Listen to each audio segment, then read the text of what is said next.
Bonjour à tous, salam alaikum. La situation est compliquée, la situation est explosive, l'atmosphère est lourde, éprouvant, anxiogène.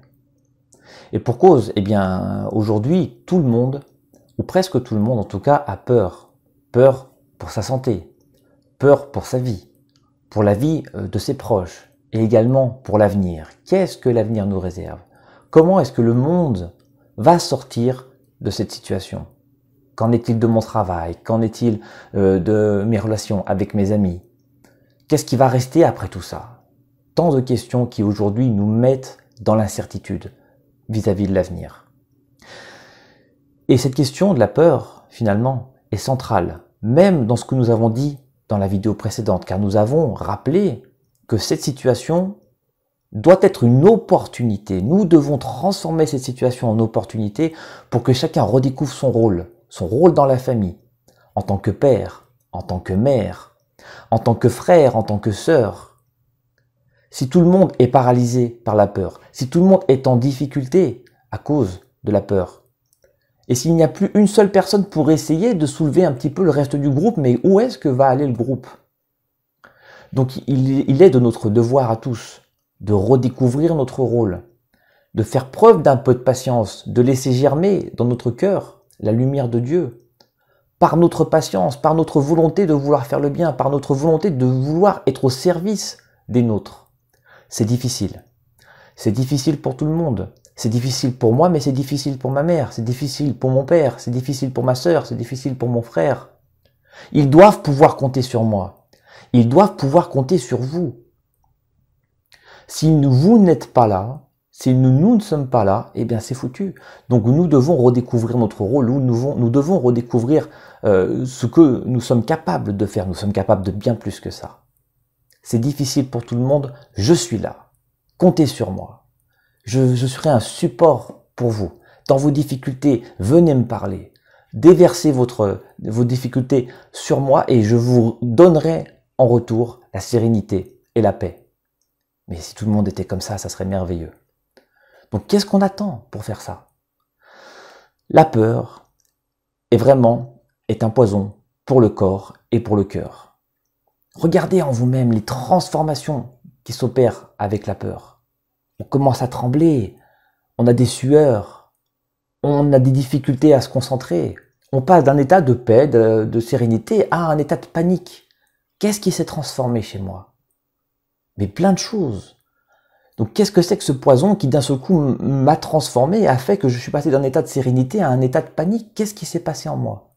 Les scientifiques parlent de ça, avec les hormones par exemple, qui sont sécrétées avec la peur, et qui font que quand je suis tétanisé par la peur, il va falloir plusieurs heures, peut-être 6, peut-être 7 heures, pour que ces hormones disparaissent ou que leur effet disparaisse et que ensuite je puisse retrouver un état de calme.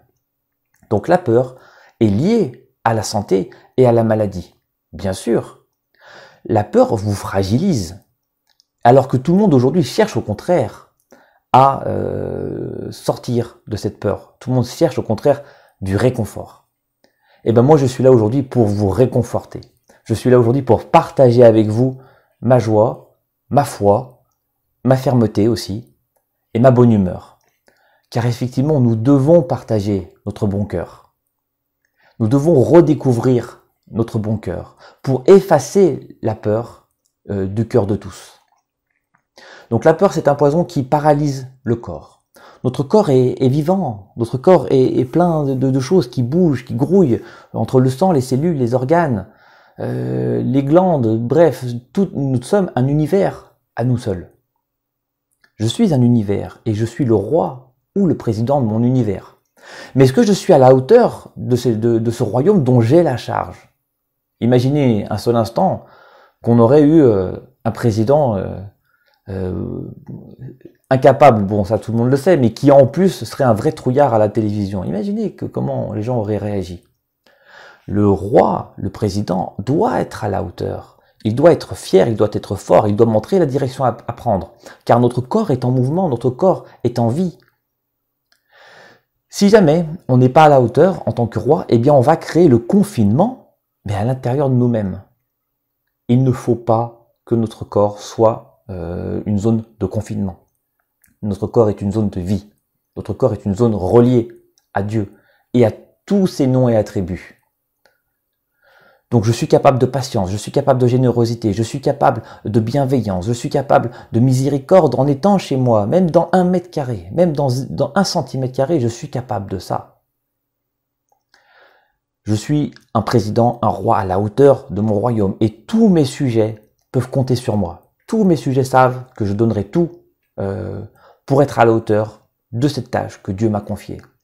À la fois avec moi-même, car cette situation nous invite à une réconciliation avec nous-mêmes, et à la fois avec les autres membres autour de moi, qui savent qu'ils peuvent compter sur moi. Quoi qu'il arrive, je serai là. Et vous? Les gens ont besoin de vous. Votre famille a besoin de vous. Si votre sœur vous casse les pieds, mais soyez gentil, essayez de prendre les choses avec légèreté, essayez de vous mettre à sa place, c'est difficile. Si votre frère est insupportable, mais essayez de comprendre pourquoi, qu'est-ce qui se passe, essayez de vous en remettre à Dieu, vous trouverez de la sérénité dans votre cœur. Et cette sérénité, vous allez pouvoir lui en donner un peu. Donc, cette situation, une nouvelle fois, nous invite à nous remettre en question, nous invite à nous redécouvrir et à redécouvrir ce que nous sommes. Évitons tout ce qui va nous mettre dans cette situation de peur. Tout ce qui est anxiogène, traîner des heures et des heures sur les réseaux sociaux par exemple, où on trouve toutes les théories possibles, imaginables, peut-être vraies pour certaines, peut-être fausses, peu importe. La question aujourd'hui, c'est pas ça. La question, c'est qu'est-ce qu'on est capable d'encaisser pour pouvoir vivre notre quotidien et notre petite vie de tous les jours tranquillement. Donc il faudrait mieux éviter les contenus anxiogènes, revenir à de la tranquillité, à de l'apaisement. C'est ça dont vous avez besoin. Revenir à une alimentation saine, c'est ça dont vous avez besoin, c'est ça qui va alimenter vos batteries. Revenir à une bonne spiritualité, c'est ça qui va vous permettre de vous relever. La première des 5 portes de la guérison en médecine islamique, c'est la peur de Dieu. Parce que la peur de Dieu, c'est la peur qui annihile toutes les autres peurs. Dieu dit dans le Coran, ne suivez pas, n'ayez pas peur de Satan et de ceux qui le suivent. Mais ayez peur de moi si vous êtes des croyants. Donc est-ce qu'on peut avoir peur de Dieu et peur de la maladie en même temps? Non, c'est impossible. Notre cœur est soit orienté vers l'un, soit orienté vers l'autre. La peur de Dieu, c'est celle qui annihile toutes les autres peurs. C'est une peur positive. C'est un bienfait, c'est notre foi qui rayonne à l'intérieur de nous-mêmes. Essayez de sentir cette énergie. J'ai peur de Dieu. Oh Seigneur, je n'ai peur que de toi. Et je n'ai pas peur de la mort. Je n'ai pas peur de la maladie. Je n'ai pas peur de cette situation. Ni aujourd'hui, ni jamais, Inch'Allah, tant que tu me le permettras. Donc la peur de Dieu, c'est une peur positive. Il faut revenir à ça. Il faut revenir à cette foi. Et si jamais, eh bien, on trouve qu'on a peur d'autre chose que de Dieu, par exemple de nos enfants, de nos grands-parents, de cette situation, de l'avenir, eh bien, on doit se poser la question, mais est-ce qu'on est vraiment des croyants? Dieu dit dans le Coran, craignez-moi si vous êtes des croyants. Donc si on n'a pas peur de Dieu, mais qu'on a peur d'autre chose, qu'est-ce qui nous manque pour être de vrais croyants? Car notre bonheur et notre sérénité ne se trouve qu'ici. Inutile d'aller la chercher ailleurs que là. La première donc des 5 portes de la guérison, c'est la peur de Dieu. C'est une peur positive, c'est le socle à partir de quoi tout le reste va pouvoir se construire. Débarrassons-nous de cette peur. Affranchissons-nous de cette peur. Tout va très bien. La situation est difficile, la situation est compliquée. Il y a des gens qui meurent et c'est très dur de vivre avec ça. Mais tant que nous sommes là, nous devons nous battre, nous devons faire le maximum à notre échelle. Peu importe ce qui se passe dans les gouvernements, ce qui se passe à droite à gauche, aujourd'hui on doit faire ce qu'on peut à notre échelle. En faisant en sorte que cette maladie ne se propage pas outre mesure, c'est-à-dire en étant responsable de ce que nous sommes, et aussi en étant au service des nôtres. Dieu ne nous a pas mis dans cette vie pour qu'on puisse être tranquillement pépère dans notre coin, et pendant que les autres, on s'en fiche. Non, il faut être auprès des siens, et on va trouver le vrai réconfort que de cette façon-là. Donc je vous invite à être au service des vôtres. Je vous invite à faire tout votre possible pour vous affranchir de cette peur. Inch'Allah, dans la vidéo suivante, nous allons parler de ces fameuses influences sataniques qui nous oppressent un petit peu, et on va voir comment les déjouer une à une, simplement pour retrouver cet équilibre intérieur, que rien ne saurait ensuite venir perturber. Quand vous avez votre équilibre intérieur, vous êtes serein, vous êtes apaisé, vous êtes prêt, quelle que soit la situation. Et si jamais vous n'avez pas ça, la peur va gangréner votre corps, va gangréner votre être, au point que même après cette histoire de coronavirus, vous allez vous retrouver avec des maladies, mais auxquelles on n'avait pas pensé, des dizaines de maladies auxquelles on n'avait pas pensé et auxquelles n'avaient vraiment rien à faire là. Peut-être que vous vous retrouverez sous antidépresseurs, peut-être que vous vous retrouverez avec des problèmes psychologiques, voire psychiatriques. Bref, affranchissons-nous encore une fois de cette peur et ne nous laissons pas empoisonner par ça. Quelle que soit la situation, le savant, le saint, le sage est serein, apaisé, lucide, mais apaisé.